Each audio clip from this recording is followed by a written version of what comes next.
Hello and welcome to Vegas Odds Football. I am your host, Daniel Ocho. In this episode, I'm going to be breaking down our betting picks for Week 6 of the NFL. We're coming off another fun Week 5 of betting on football, and this week we have an exciting slate. Let's jump in. We begin, as always, with a brief recap of last week, our picks for last week, and whoa Nelly, it was an ugly week. It was a slaughter. Parity was alive in the NFL. We thought we knew things about these teams. We thought who was good, who wasn't good. And you know what? We were wrong about a lot of things. Take a look at the Lions, one of my favorite teams to bet on over the last couple of years. Dan Campbell is the reigning cover king. And nonetheless, he gets smoked by a Patriots team that myself included, everyone else, thought was terrible. Now, look at what we think of this team. We don't know what to make of them. Without Mac Jones, with a third-string quarterback, what do we do with this Lions team? How do we really assess them? On top of that, just around the league this week, teams were just upset after upset. The Packers get knocked off in London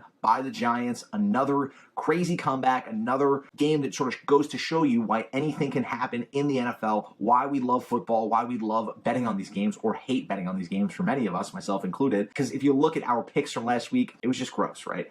Last week's teaser, we had the Lions as one leg of our teaser. That obviously didn't work out, plus 8.5. Tampa covered the -2, but that tease is gone. Our second teaser is even worse. It's Jaguars -1.5. The Jags completely lay an egg. Trevor Lawrence once again looks like he doesn't belong on an NFL field. The Commanders cover the 8.5 leg, but still just another gross game there. Our 3-leg parlay was brutal. The Packers money line, the Lions money line, and the Seahawks plus 5.5. That's tough. That's tough going. But you know what? We're coming back this week. We're going to kick these bookies' asses, and we're going to hopefully win some more money this week. So let's begin with a new segment before we even get into our picks for this week, a segment I'm calling the Coverage King. Each week, I'm going to be talking about who is the reigning coverage king, the guy who I'm excited to bet on every week because they can't seem to help but to cover every week. Dan Campbell was the coverage king for some time. Arthur Smith is in consideration, but this week's cover king is none other than Dan Quinn, the defensive coordinator on the Dallas Cowboys. Dan Quinn's work with this Cowboys defense has been amazing.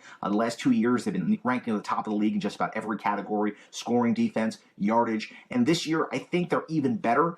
They are just keeping a Cowboys team that lost Dak Prescott after week 1 in these games. They are covering left and right. This coming week, they get a divisional rival on Sunday Night Football. They get the Eagles, a team that has been steamrolling teams offensively. Jalen Hurts has looked like a world beater, maybe an MVP candidate. And now he faces the new coverage king, Dan Quinn. Give me the Cowboys in that game plus 5.5. We're going to talk a little bit more about it as we give out our picks. But right now, I need to crown this week's coverage king, Dan Quinn of the Dallas Cowboys. Moving on to our Week 6 NFL picks, we begin as always with Thursday Night Football. This week's Thursday Night Football game is another barn burner, another disgusting matchup. Last week, as we watched a pathetic Broncos offense basically just muddle through 4 hours of football, we had to see Amazon advertising this week's Commanders versus Chicago Bears game and just think, wow, we have to do this again. Same time next week, you maniacs. The sicko game of the week, Commanders in Chicago. The Bears are favorites by 1.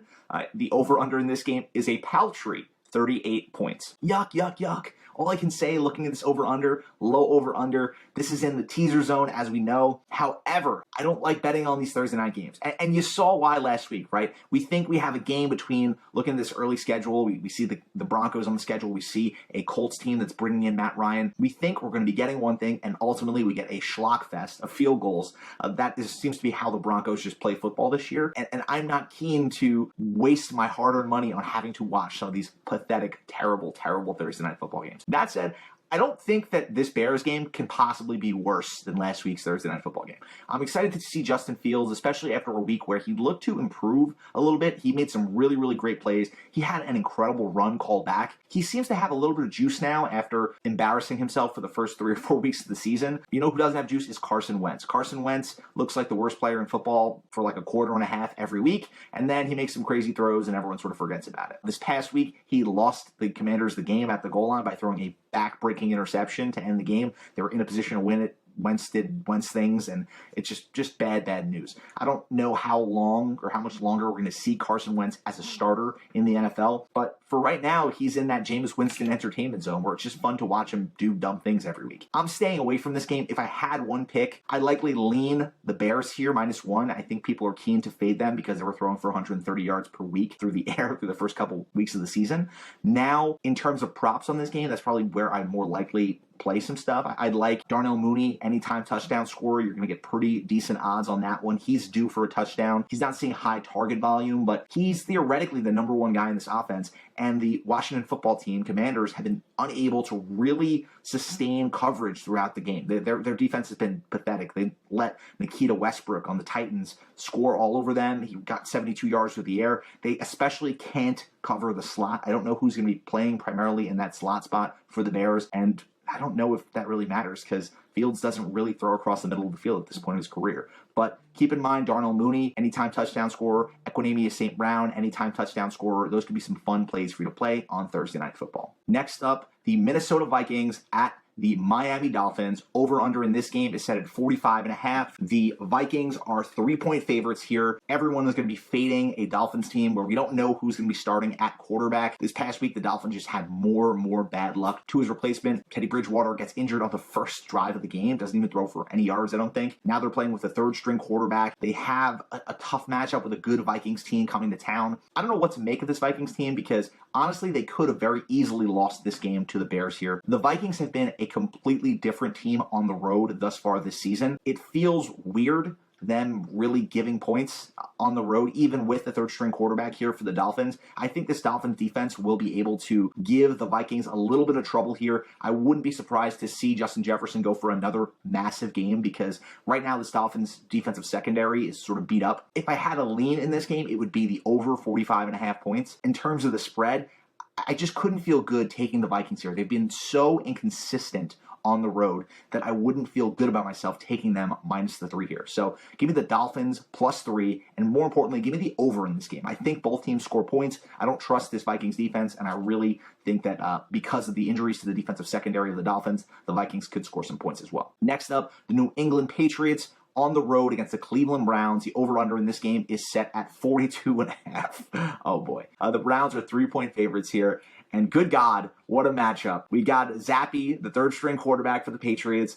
We got Jacoby Beef Brissett dominating for this Browns team. Beef looks like a top-end starter. He's a top half of the league starter through football so far this year, which is an insane thing to say. Jacoby Brissett was a known commodity, and he's been better than $250 million man Russell Wilson. Tell me things you didn't have on your bingo card going into this season. That's one of them for me, at least. This game has another just terrible low over-under. What is going on with the offenses this year? Football, just not a lot of scoring, a lot of low over-unders each and every week. I love the Browns on the money line here. I'm not going to feel good about taking them -3. I've been pretty keen to bet on this Browns team. They didn't ultimately cover last week. The line got down to -1, but they're a good football team. At home, if I had a lean, maybe I'd take the Browns -3, but I love the Browns on the money line. I'd be looking to put that in with a few parlays this week, something to consider in terms of pairing it with something.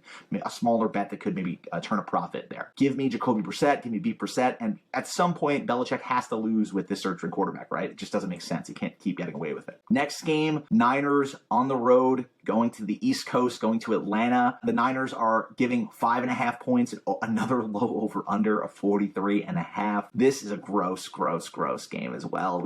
I'm not loving the slate so far, and even just looking at the over-unders, you can see that Vegas sort of thinks this is going to be a bit of a sloppy week. Maybe things will surprise us, but the Niners look to be clicking on all cylinders. This is an offense that is now, we're looking at year 3 or 4 of them in this version of this offense with Deebo Samuel, with George Kittle healthy, and now Jimmy Garoppolo comes in and he sort of slides right into the role that he was playing on a team that got to the NFC title game last year. People, myself included, had a lot of consternation about this team and its prospects as they were transitioning to this new version of the Niners with Trey Lance at quarterback. But we saw this week that the old version of the Niners that Kyle Shanahan and Lynch really wanted to move on from, it was pretty damn good. I don't know how that will manifest itself in the playoffs when the field gets tighter and quarterbacks really need to make those throws that are just, the windows are that much smaller, and Jimmy G has shown an ability to really elevate at that level. But for now, The Niners look like the Niners in terms of all their players are getting hurt, and they are kicking the shit out of teams with a dominant running game and just letting their studs be studs and getting their guys in a position to dominate. We haven't seen a huge George Kittle game. I wouldn't be surprised if this is the game. Give me Kittle anytime touchdown scorer. I'm going to hop on a few Kittle props here. This feels like a game where he really asserts himself and makes his presence known. I like the Falcons to cover the 5.5 though here. The Falcons are right now in the I'm not betting against you phase. I almost made Arthur Smith my cover hero of the week, my cover man, because Arthur Smith, all he does is coach his team to tight losses. Even this past week, they played a Bucs team that was objectively better than them, objectively kicking the shit out of them for 3.5 quarters. That Falcons team ends up making it a tight game, making it a one-score game at the end there, and they cover the spread. This is what they do. They cover the 8.5. That's what Arthur Smith does. He covers spreads, and he acts like a real dickhead in all his press conferences. Give me the Falcons plus 5.5 against the Niners this week. The next game, I will not waste my breath too much talking about my Pittsburgh Steelers. This offense is pathetic. Matt Canada, Steelers offensive coordinator, should be put out to pasture. He should not be coaching NFL football anymore. He has done nothing but lead this team into mediocrity over the last 2 years. Their offenses look just pathetic. I thought last year watching Big Ben Roethlisberger conduct this offense in a just terrible manner, check down, not really doing anything of note until the fourth quarter typically. I thought that was the worst Steelers offense maybe I'd ever see. And then Matt Canada came in this year with Mitchell Trubisky, with our new promising young rookie, and said, say no more, fam. I'm going to show you the worst offense you've ever seen. And now I'm seeing it. Every week, this offense does nothing good. We get a lot of drops from Deontay Johnson, a guy who I really like as a player. He's dropping key fourth down conversions. George Pickens is making incredible catches every week. He's showing why he should have been probably a first-round pick if he wasn't a head case in college. Guys like Chase Claypool, they're not showing anything. They're showing why the Steelers are going to let him walk when that deal's done, when his rookie deal is done. This guy doesn't know how to high point a ball. He's a physical specimen who can't seem to do much of anything besides catch an end around. This Steelers offense is terrible. Najee Harris looks like he has no juice. Jaylen Warren, the rookie, the third-round rookie who the Steelers took this year, looks to have way more explosiveness than Najee Harris. I don't know what to do with the Steelers team. I don't want to talk about them as covering games because they're not going to do it. They're not even going to compete in this game. The over-under here is set at 44. The line here is set at 8.5 in the Bucs' favor. The Bucs don't even look that good. I wouldn't be surprised to see the Steelers hang around this game a little bit early, but this is a prime teaser candidate. Any teaser you have, you should be teasing the Bucs down to 2.5. My God, the Steelers are not coming within 2.5 points of the Bucs in this game. It's just not happening. This Bucs secondary is dominant, and the Steelers cannot complete a pass downfield. So everywhere, I'm going to be pairing this with our major picks for the week, but the Bucs minus 2.5 on the tees is chef's kiss. It's a must-have this week. Next game on our agenda is the Bengals in New Orleans at the Superdome against the Saints. Over-under in this game is set at 43.5. The Bengals are 2.5-point favorites. Looks like we may get Andy Dalton again here. Jameis Winston just doesn't play games. He hasn't played games since he's been in New Orleans. The guy just always hurt. It's a shame because we wanted to see Jameis sort of have a shot at that second chapter. But I'm not sure that the drop-off to Andy Dalton at this point is that significant. Dalton's moving the ball a little bit. The Saints are getting crafty with how they're winning games. They're winning games as a defensive-first football team, using guys like Taysom Hill to really produce just electricity in that offense. Kamara looked like a guy rejuvenated, like a guy who's taken off 3 of the last 4 weeks of football.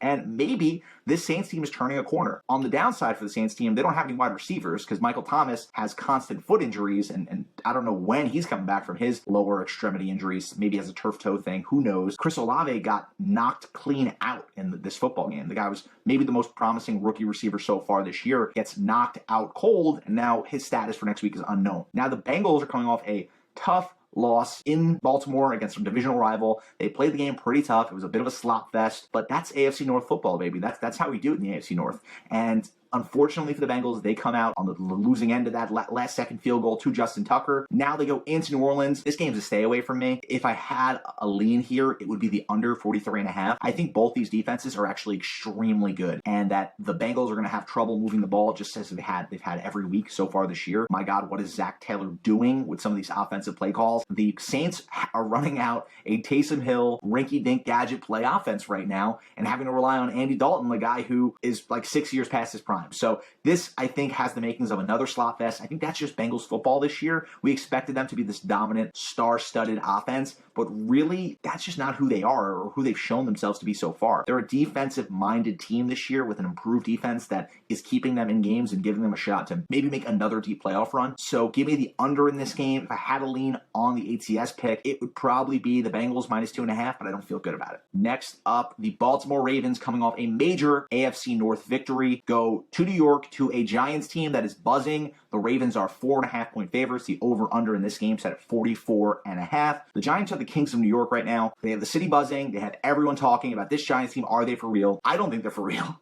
I think the Packers are not good. I think the Giants are maybe the worst 4-1 team I've ever seen. But they're winning games. They have a good head coach who is teaching this team really the fundamentals of how to finish games, how to finish drives. I love what Dable's doing with this team.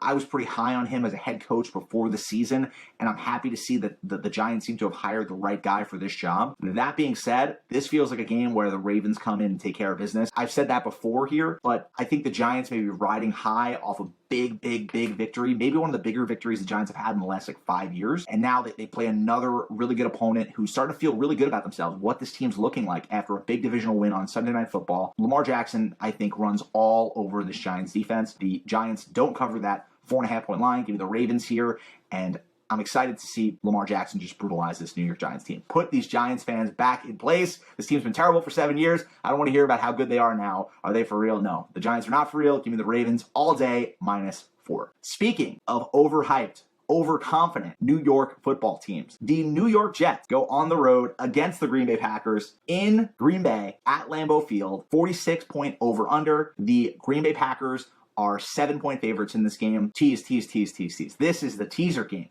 This is the other leg of our teaser game. The Packers, after an embarrassing implosion against the Giants last week, they're going to go home. They need to look in the mirror. Their coaching staff needs to assess why they don't give their running backs the ball when their running backs are the best players on their offense aside from Aaron Rodgers. They need to get guys like Aaron Jones in space. They need to get guys like A.J. Dillon running downhill more consistently. Get these guys the ball in the passing game. Do something. Mix it up, whatever you have to do, because you can't be losing to the New York Football Giants, even this improved version of this Giants team. A Packers team with Super Bowl aspirations, with the talent they have on defense, should not be losing that game, especially with the lead they had going into halftime, the sort of momentum they had in terms of going into the fourth quarter there. They cannot lose that game on the road. So now they get to take out all their frustrations on a New York Jets team that's coming off a high, exciting victory at home against a Dolphins team that looked like world beaters just a few weeks ago. Now this Dolphins team is really licking its wounds. Their quarterback's concussed. Their backup quarterback's concussed. Their head coach, who had all these funny, cute sayings in the media, it's not looking so good now.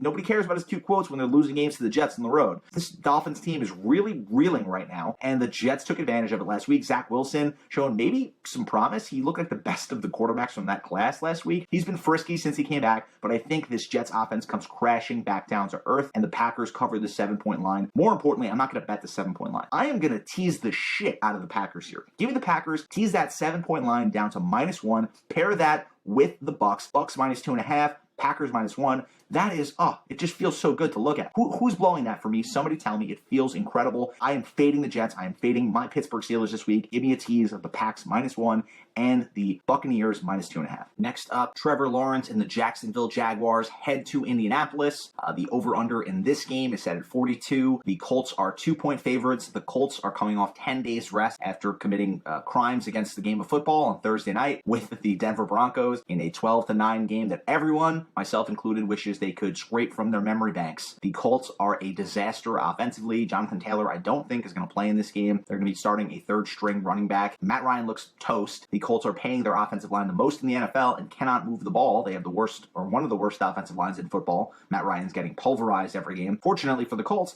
the Jacksonville Jaguars look terrible. They made Lovie Smith and the Texans look like the '86 Bears, and they were unable to get it done at home against a Texans team that didn't really look like they had a lot of juice. Outside of Dameon Pierce, this Texans offense wasn't really lighting the world on fire, so I'm not sure what's going on or what to make of this Jacksonville team. Right now, I still think they probably have the most talent of any team in that division, but my God, I can't trust Trevor Lawrence when I'm watching him overthrow guys every drive. It's just terrible. This guy was a generational talent, or supposed to be, and all he does is airmail throws. We'll see if he ultimately turns out to be the guy that he was projected to be, but for right now, he's just a mediocre quarterback who can't really really string together consistent high-level play. For all those reasons, give me the Colts in this game, -2. Another low over-under game. The Jaguars are maybe a teaser candidate, but I'm not going to feel good betting on Trevor Lawrence here. It's not something that I'm really going to want to put on myself. For my own mental well-being, I'm not betting on Trevor Lawrence until he puts together 3 consistent high-level quarterback play games. The next game we're talking about here is the Arizona Cardinals going on the road to Seattle. Over-under in this game is set at 51.5, one of the highest of the week, highest so far, I think. And the Cardinals are -3 on the road here. I love the Seahawks in this spot. This is such a smash play to me for the Seahawks. Give me the Seahawks money line here. The Seahawks are coming off a bad loss to a Saints team that was starting basically just Taysom Hill. This guy dominated and single-handedly won the game for the Saints on offense, and the Seahawks just couldn't get a defensive stop. This defensive unit is one of the worst in the NFL. Not one of, I think it is the worst unit so far this year. But fortunately for them, they found lightning in a bottle with Geno Smith. This offensive unit has been the most efficient in the league so far. They've been impressing everyone with DK Metcalf, Lockett, Tyler Lockett. All these guys are really just playing at such a high level right now. I love this game to be something of a shootout. I think it's going to be a fun game to watch. A Seahawks versus Cardinals game. A Cardinals offense has been really struggling throughout this year, but I think that they're going to look a lot better than they have over the course of the season against possibly the worst defense in the NFL. I'm going to take a lot of anytime touchdown scorer plays here, a couple same-game parlays just in terms of Cardinals receivers. I love Eno Benjamin as an anytime touchdown scorer here. I don't know what James Conner's status is going to be going into next week, but something to monitor as you look at bets for this game, player props. Just give me the Seahawks +3 in this spot. I'm going to put them on the money line. I'm going to think about taking them in a parlay, something to consider in this spot. Just at home against a divisional rival, weird stuff happens. Next up, the Carolina Panthers on the road against the LA Rams. The over-under in this game is another terrible one, 41.5. The Rams are 10.5-point favorites coming off Matt Rule being fired, coming off Baker Mayfield getting hurt. PJ Walker is going to play in this game, start at quarterback in all likelihood. If the Rams cannot get it done against this Panthers team in an all-time bad spot, Steve Wilkes, one of the worst head coaches we've seen over the last 10 years, 20 years, is the new interim head coach of this team. If the Rams can't get it done, I think we need to write them off as a playoff team this year. They've looked horrendous on offense, and it's primarily because they cannot protect Stafford in any way. And we saw a lot of this with Jared Goff before he ultimately moved on, before the Rams moved on from him. But it seems like McVay's system really seems to implode when it has the most slight change in offensive line talent. If they don't have a top-level offensive line, McVay's system sort of just goes to shit.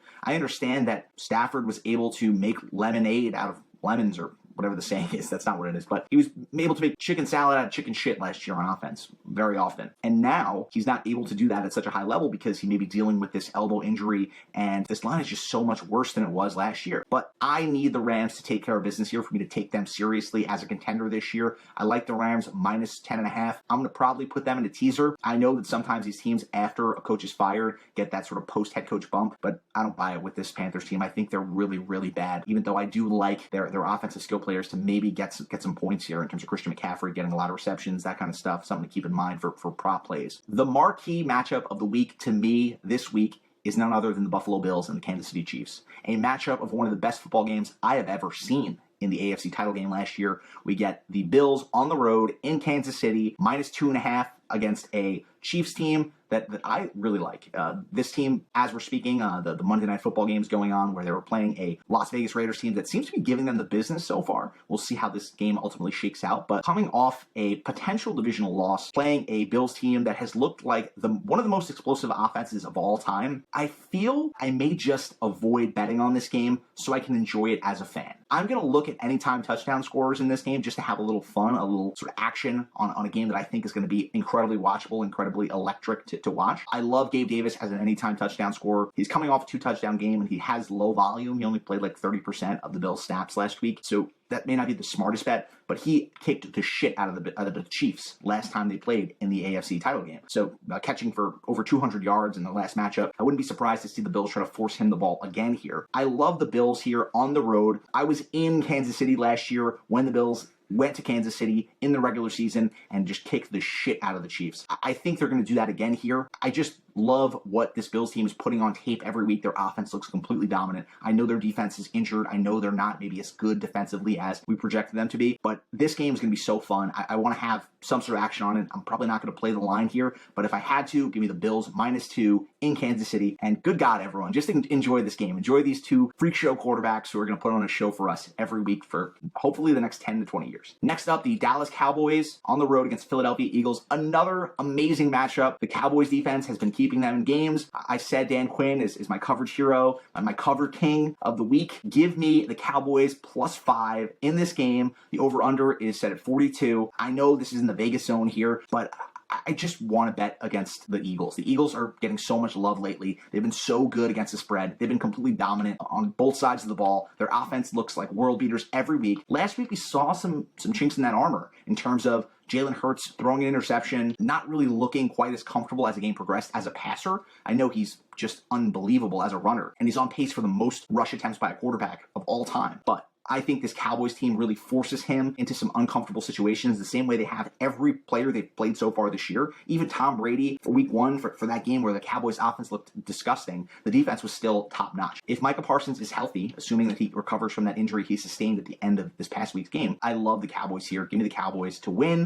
Give me the Cowboys to win outright. It's going to be a fun matchup, another great cap to a fun Sunday this week. Our final game this week, the Denver Broncos taking on the Los Angeles Chargers. The Chargers are 5-point favorites here. The over-under in this game is set at 45.5. Truthfully, I don't know what to make of this team. I think that both the Chargers and the Broncos are two of the biggest disappointments to me coming into this year. Brandon Staley, I thought, was going to be one of the best head coaches in football, coming off what a genius season he sort of had with the Rams before taking over with the Chargers. He was projected to be this sort of Sean McVay, heady, smart, innovative coach. And you know what? He's a defensive-minded head coach. It makes no sense. His defense can't stop the run. I understand that part of that is a systematic thing that he's doing to force teams to play into that shell too high coverage. But listen, you're not going to win games if you can't stop the fucking run. Tell me about how smart this guy is. Tell me about how his analytics moves make sense. But ultimately, he's putting his team in a position to lose every week by not putting together a roster, not calling defensive plays that will stop the run in any meaningful situation. On top of that, his key play calling moments, the moments where head coaches are really made, those high leverage things, his fourth down conversion or attempt this past week with the Browns in his own territory to go for the win and then call some sort of fade route to Mike Williams 2 yards down the field was football malpractice, a fireable offense in my opinion. You cannot do that. You cannot tell me any analytics that indicate that that's the right move are bullshit. If you're a football guy, if you're somebody who's watched a sport, who knows the sport, you can just look at that situation and say every time you want Jacoby Brissett to have to push the ball 50 yards down the field and get that team into field goal range. You don't want to give them an automatic field goal just because you think your guys are that much better than them. Keenan Allen's not there. They don't have guys who can operate in that short area of the field when that field tightens up. Mike Williams is not that guy. He's not that crisp a route runner. They have a lot of injuries on their offensive line. What are you doing, Brandon Staley? And my God, stop doing it. You know what? For as terrible and pathetic as this Broncos team is, for as pathetic as this Broncos excuse is with Russell Wilson, I had a shoulder injury. I've been nursing one. Give me the Broncos here +5. I think they may win this game outright as well as an underdog because at some point, something has to give. An unstoppable force is meeting an immovable object. These teams both suck, and one of them has to win this game, unfortunately. So give me the Broncos here on the road against the Chargers with no home field advantage. Finally, my big teaser pick this week is going to be the Bucks -2.5 and the Packers -1. I love that. That's my big play. I may throw in a secondary teaser there with the Bucks -2.5 and then the Rams -4.5 and a smaller play, a smaller unit play because I don't trust the Rams. Nothing they've done has made me trust them so far this year. On top of that, I have a fun parlay for you guys this week. The Vikings money line, the Seahawks money line, and the Ravens money line. You can get a nice +400, +435 value on that at FanDuel right now. Something to think about as you're going into next week. Have a little action, have a little fun. Thanks as always for listening. This has been the Vegas Odds Football Show, and I'll be back with you guys next week. Bye now.